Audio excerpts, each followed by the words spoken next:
Bharatiya Janata party ने दिल्ली में 27 साल बाद वापसी की है और आम आदमी पार्टी को हार का सामना करना पड़ा।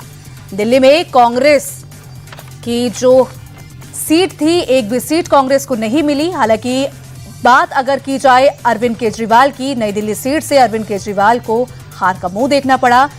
प्रवेश वर्मा इस सीट से जीत हासिल हुई उन्होंने और दिल्ली में 47 सीटों पर जीत की और बीजेपी। वहीं आम आदमी पार्टी के खाते में सिर्फ 23 सीटें। वो आम आदमी पार्टी जिन्हें साल 2020 में 62 सीटें मिली थी और बीजेपी को यानी कि भारतीय जनता पार्टी को साल 2020 में सिर्फ और सिर्फ 8 सीटें मिली थी। लेकिन अब भारतीय जनता पार्टी ने उन 8 सीटों को 47 सीटों में तब्दील किया और शानदार जीत की ओर भारतीय जनता पार्टी। वहीं बात की जाए आम आदमी पार्टी की, तो आम आदमी पार्टी 23 सीटों पर ही सिमटती हुई नजर आ रही है और कांग्रेस का खाता तक नहीं खुला। वहीं अगर बात की जाए आम आदमी पार्टी के बड़े चेहरों की, अरविंद केजरीवाल, मनीष सिसोदिया, सौरभ भारद्वाज, सत्येंद्र जैन, ये 4 चेहरे ऐसे जो कि आम आदमी पार्टी के बड़े चेहरे, लेकिन इनको हार का मुंह देखना पड़ा। मनीष सिसोदिया, जिन्हें इस बार जंगपुरा सीट से उतारा गया मैदान पर, लेकिन मनीष सिसोदिया कुछ खास कमाल नहीं कर पाए। धर्मेंद्र सिंह मारवा को शिकस्त नहीं दे पाए और मारवा ने जीत हासिल की। आप सभी को बता दें कि मारवा साल 2008 में कांग्रेस में जब थे तो उन्होंने जीत हासिल की थी और अब एक बार फिर से जब बीजेपी में वो शामिल हुए तो बीजेपी में जंगपुरा सीट से वो उतरे और बीजेपी में रहकर उन्होंने जीत हासिल की। अरविंद केजरीवाल लगभग 4000 वोटों से प्रवेश वर्मा से हारे और नई दिल्ली सीट से अरविंद केजरीवाल को यह बड़ा झटका। बीजेपी के प्रवेश वर्मा ने केजरीवाल को शिकस्त दी। अरविंद केजरीवाल 4089 वोटों से चुनाव हारे और कांग्रेस के संदीप दीक्षित को 4568 वोट मिले। संदीप दीक्षित, जो कि शीला दीक्षित के बेटे, पूर्व मुख्यमंत्री के बेटे, कांग्रेस को काफी उम्मीदें संदीप दीक्षित से थी। और साथ ही अलकलांबा की बात करें, ये 2 ऐसे चेहरे कांग्रेस के जिनसे कांग्रेस को काफी उम्मीदें थी कि कालका जी से कांग्रेस प्रत्याशी अलकलांबा या फिर नई दिल्ली से संदीप दीक्षित, ये 2 चेहरे ऐसे जो कि जीत सकते थे, लेकिन नहीं जीत पाए और साथ ही अरविंद केजरीवाल को भी हार का मुंह देखना पड़ा। वही गौरव भारद्वाज ग्रेटर कैलाश से हारे, लगभग 46,406 वोट। वही मालवीय नगर से सोमनाथ भारती पीछे चल रहे हैं, जो कि आम आदमी पार्टी के हैं। वही बुराड़ी से की बात की जाए तो बुराड़ी से आम आदमी पार्टी आगे, करोलबाग से दुष्यंत गौतम पीछे। बिजवासन सीट से कैलाश गहलोत की जीत हुई। हालांकि आप सभी को बता दें कि जीत के बाद प्रवेश वर्मा अमित शाह से मिले और मुख्यमंत्री की रेस में सबसे पहले प्रवेश वर्मा का नाम है और उन्होंने कहा कि अंधेरा छटा, सूरज निकला, कमल खिला। जीत के बाद अमित शाह से उन्होंने मुलाकात की, जिसके बाद उन्होंने बयान भी दिया और साथ ही ट्वीट भी किया। उन्होंने कहा कि ये मेरी नहीं, मोदी जी की जीत है और साथ ही कहा कि अंधेरा छटा, सूरज निकला और कमल खिला।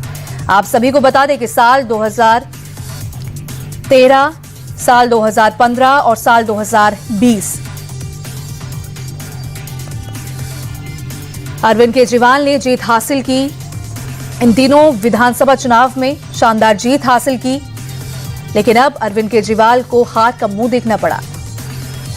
आप सभी को बता दें कि प्रवेश वर्मा को अब सीएम का दावेदार माना जा रहा है सबसे पहले, क्योंकि प्रवेश वर्मा जैसे ही जीते, जैसे ही उनकी जीत की पुष्टि हुई, वैसे ही अमित शाह से उनकी मुलाकात हुई। अमित शाह से मिलने पहुंचे प्रवेश वर्मा और कहा जा रहा है कि प्रवेश वर्मा दिल्ली के मुख्यमंत्री होंगे।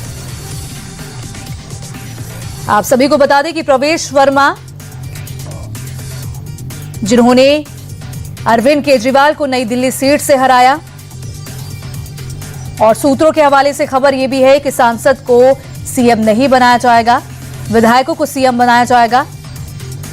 प्रवेश वर्मा जो कि नई दिल्ली सीट से जीते, हालांकि इससे पहले रमेश बुद्धड़ी को लेकर भी खबरें सामने आ रही थी कि उन्हें भी सीएम बनाया जा सकता है, वो भी सीएम रेस में आगे हैं। लेकिन अब प्रवेश वर्मा की जीत ये बयां करती है कि प्रवेश वर्मा सीएम बनने के हकदार हैं।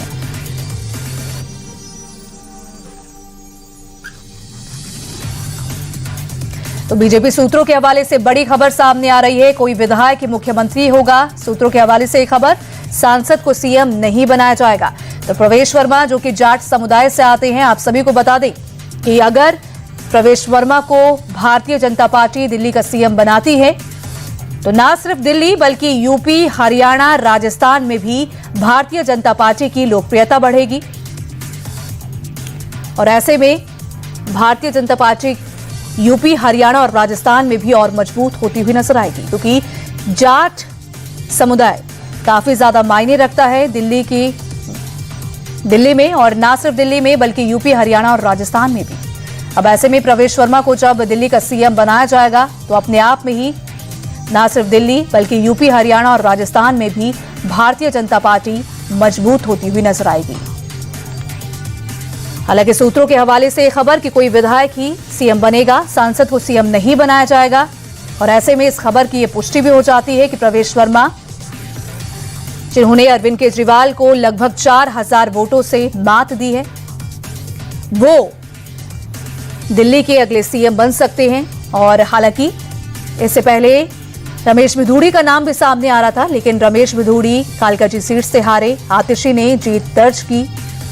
आतिशी, जिन्होंने साल 2020 विधानसभा चुनाव में लगभग 11000 वोटों के मार्जिन से जीत हासिल की थी, लेकिन इस बार भी आतिशी शुरुआती रुझानों में पीछे चल रही थी, लेकिन अचानक से आतिशी